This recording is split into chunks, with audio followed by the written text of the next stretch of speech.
Our guest today is Buzz Alexander, Professor of English Literature at the University of Michigan, winner of the Carnegie Case National Award for Teaching in 2005, founder of the Prison Creative Arts Project, and the author of the book, Is William Martinez Not Our Brother? I was teaching a course at the University of Michigan on guerrilla theater, so we were going out into the streets or going into classrooms and being disruptive around social justice issues.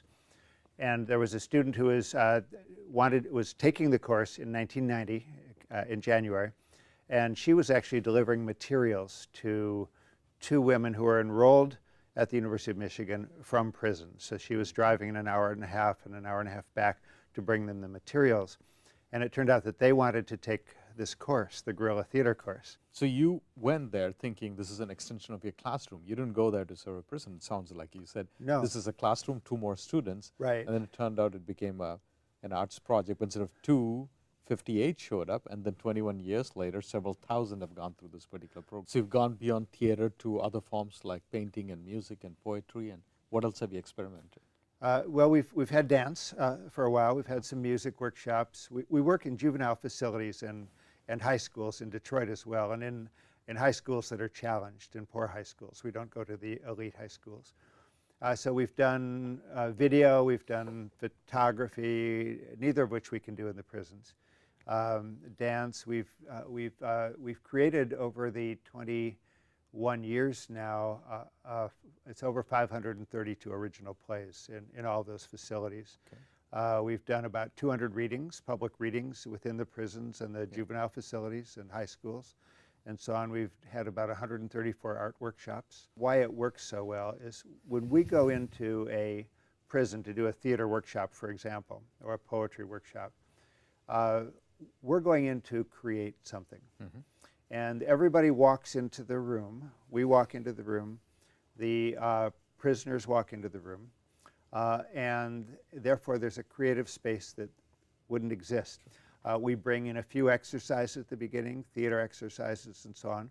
My students have not studied incarcerated people before they come into the workshop because the incarcerated people cannot study elite students. So we want them to go in together and meet. The prisoners often are concerned that they will be judged as criminals and as terrible people. Mm-hmm. And the students are concerned that they will be judged as elite, rich people who have no street smarts. So everybody comes in like, where am I? The boundaries, which are still there, I mean, we know we're white, we know that most of them are African American and Hispanic and poor white and so on. The gender differences are huge. The class differences are huge. And they're all still there, but in a certain sense, they go away because we're creating together, and we're going to get up in front of people together, and we're going to perform on a stage or in a room together. And it creates just a wonderful atmosphere to the point at which in the best groups, which is most of them, at the very end when we're leaving, everybody says, this has been a family. And it's opportunity for my students to get past their stereotypes, the cliches that they've been given in their lives and so on, and really interact with people who are as powerful and as interesting and as complex as they are. One of the young men there began to speak, and he said, that was me. He said, when I came in, I had been abused, I'd been hurt, my whole family was like that. I was hard, I was cold. When I came in, I just wanted to draw skulls, you know, and all of the roles that I tried to create in the play were tough roles.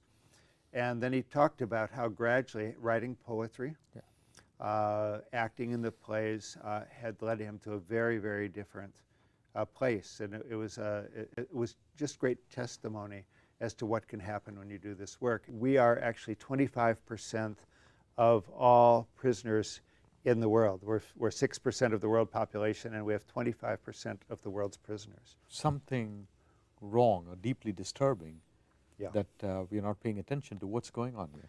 And the fact that we don't pay attention to it is very, very significant. My experiences in the past as an activist, being involved in the anti-war movement, and a whole range of things made me know that this was something I wanted to do. And I didn't know at that time about that we were putting people who we were not employing in the prisons. That's where we were keeping them. There'd been a vast increase of prisons in the United States at that time. At one point, there was a prison a week being built in this country. And then we began to create very long sentences so people would stay in prison a long time. And essentially, people were being taken out of the economy. And by the time they got out of prison, they couldn't be in the economy anyhow. So it seems like a policy decision gone very bad. We're still kind of dealing with the repercussions of that. Yes, and we still don't have decent salaries for human beings. Okay. Yeah. I see the work we're doing as political work. When we do this massive exhibition of art by Michigan prisoners, and we had 422 pieces of art on the walls in the last show. It's the biggest prison art show anywhere in the world. And what happens is that people walk into the gallery and they see very, very powerful and very, very skillful work. I've heard people say in the gallery, this is magic, and they'll say, I had no idea, because their stereotypes of prisoners are punitive. They see them as trash or as criminals. They don't see them as creative people. They don't see them as people who have ties to their families or who love their children and so on. Why did you decide to call the book Is William Martinez Not Her Brother? Who is William Martinez? William Martinez grew up in Oakland, and he ended up belonging to a gang called Nuestra Familia. And he then ended up in the security housing unit at Corcoran Prison. And at that prison, the corrections officers were setting people up to fight in this yard. And they were betting on who would win the fight. William Martinez came into the yard one day, and they had set him up, as I understand it, to fight with a man named Pedro Lomeli, who was from La M, which was a gang in Los Angeles. And there was tremendous enmity between those two gangs. And Martinez had won the fight, and he was walking away from the fight, and the rifle hit him in the back and killed him. And I think, generally speaking, most Americans don't think William Martinez is their brother or their son or their child and so on, because essentially as a nation we disregard them. They're invisible. We consider them trash. They've created a crime and so on. But it's an old question, and it's an important question. Am I my brother's keeper?